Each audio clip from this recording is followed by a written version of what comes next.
And it has been way too long since we've had Jonny Ray's Game of the Week on the air here. I don't know why it's been so long. I know you missed a week or two, Jonny Ray, due to working in the theater world. You were the lead role in The Importance of Being Earnest. I took the night off on Thursday last week to go and see it, and I thought you did a splendid job. Thanks, yeah. It was a lot of fun. I had seen you do previous work of a smaller role in a different play. So this was the first time I saw you take a lead role on, which is apparently something you're not unfamiliar with. You've done a lot of theater work in your past. It's definitely seems to be something you enjoy, and you really did a great job.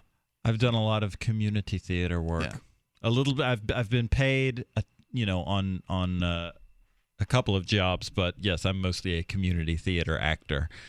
But I had fun, and I'm glad you came to see it, Ian. So I haven't forgotten about Jonny Ray's Game of the Week, and in fact, I've been wondering, what has Jonny Ray been playing? I figured you hadn't been playing too much because you've been studying scripts and, practicing and actually going to shows and things like that. So has your gaming suffered over the last few weeks as a result? Or do you still find time to do gaming while in the midst of all of that flurry of activity?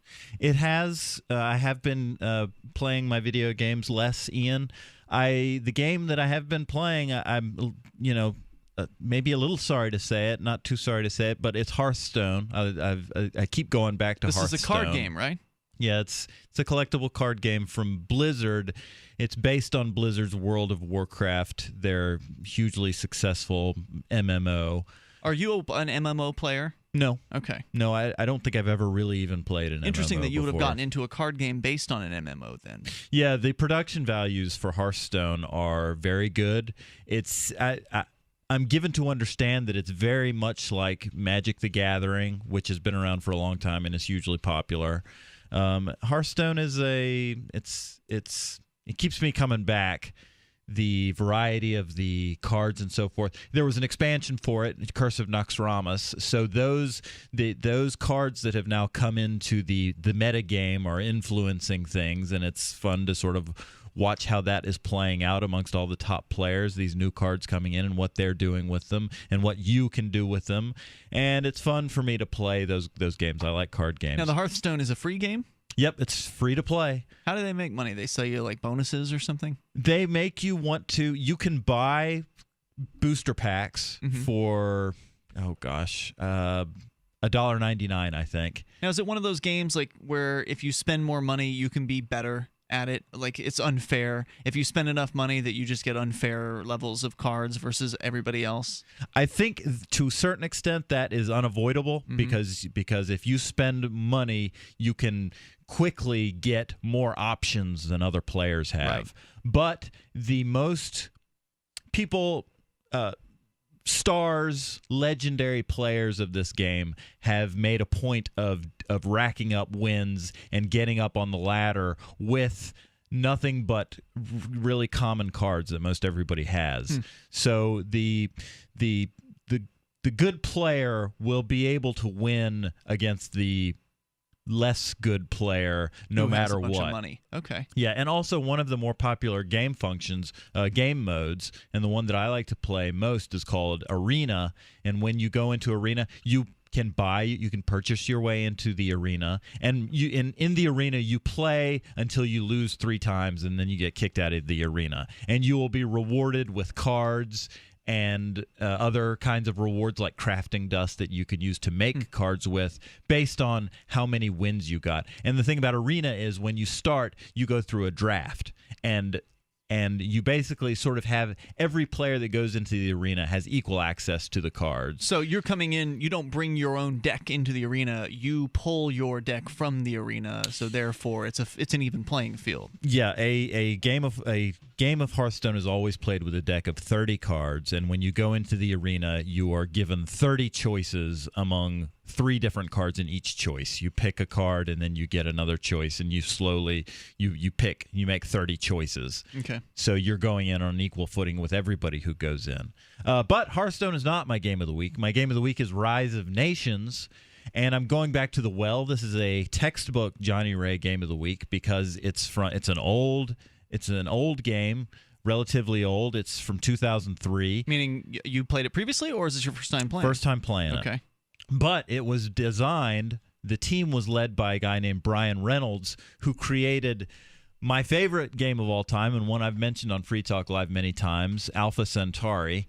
Alpha Centauri was a strategy game similar to Civilization, but it was in a science fiction universe. And the novel thing what was novel to me and what I was beloved about Alpha Centauri is that it had a narrative, a story baked into the game, which is unusual for one of these turn-based strategy games. Now, this game, Rise of Nations, is this the extended edition re-released in 2014? Yes, Okay. re-released on Steam a few months ago. Some upgrades, some graphical upgrades, things like that. Yep, you said it. What it doesn't have, unfortunately, is it cost me $19.99, as I recall, for those of you who are interested. That's cheap for a game these days. Even for an old game. It could be argued that an old game maybe should have had a cheaper price tag, but these premier games, a new game, Mark, costs $50 to $60. Sure, brand new PlayStation 3, PlayStation 4 kind of game, you're going to be paying $55, $60. I'm just thinking about app sort of games.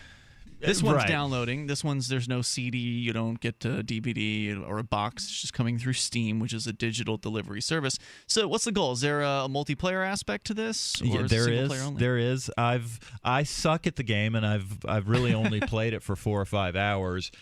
It is a real-time strategy game, so it's similar to your StarCrafts, where your units are moving around, and it's kind of frantic and chaotic because everything's happening in real time, and there's things going on all the time that you need to pay attention to. Rise of Nations was singular insofar as it is much more focused on the economy of the game. So the click fest that you're getting into is upgrading buildings and advancing your civilization down the road to modernity by advancing your science and your commercial skills. But there's got to be combat in this game, right? I mean, yes, there is. You're saying it's not as much focused on combat? It's just, I would argue, based on my limited experience, that it is based more so on the economy. So if you build a strong economy, then you're going to be able to keep up that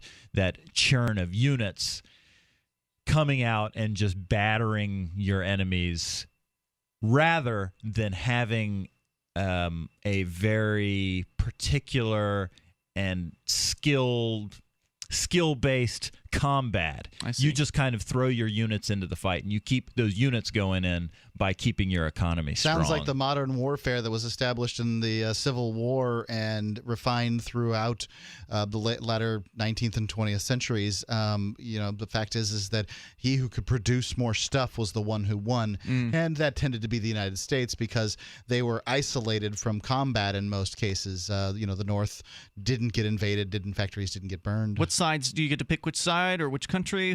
Who's fighting here? There's 18 playable nations. They all have I think 4 to 5 unique units, and my experience has just been limited to the Macedonians, or if you please, the Macedonians. I'm playing a campaign as Alexander the Great. Alexander has always interested me because he conquered a city when he was 16. Ian, you would love that.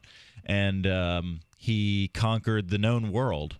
And started conquering a little bit of the unknown world. So have you been having fun with it? Is it worth continuing? Do you like it? Yeah, I'm really enjoying it. It's a lot about territories when your side has got a border and a sort of a cultural influence, like a lot of the turn-based strategy games that I've played. And if you send your army into the other man's territory, he's going to suffer attrition.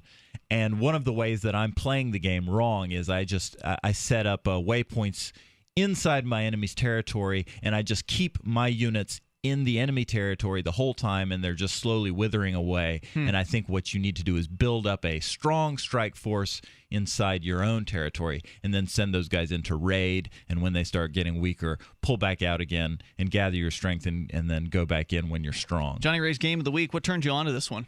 The fact that it was Brian Reynolds, a legendary game designer, Brian Reynolds, who made Sid Meier's Gettysburg, Civilization 2, and Sid Meier's Alpha Centauri, some of the finest games ever made. Jonny Ray's Game of the Week, Rise of Nations Extended Edition, available on Steam. And how do people fight you in this, Jonny Ray? How do they reach out to you?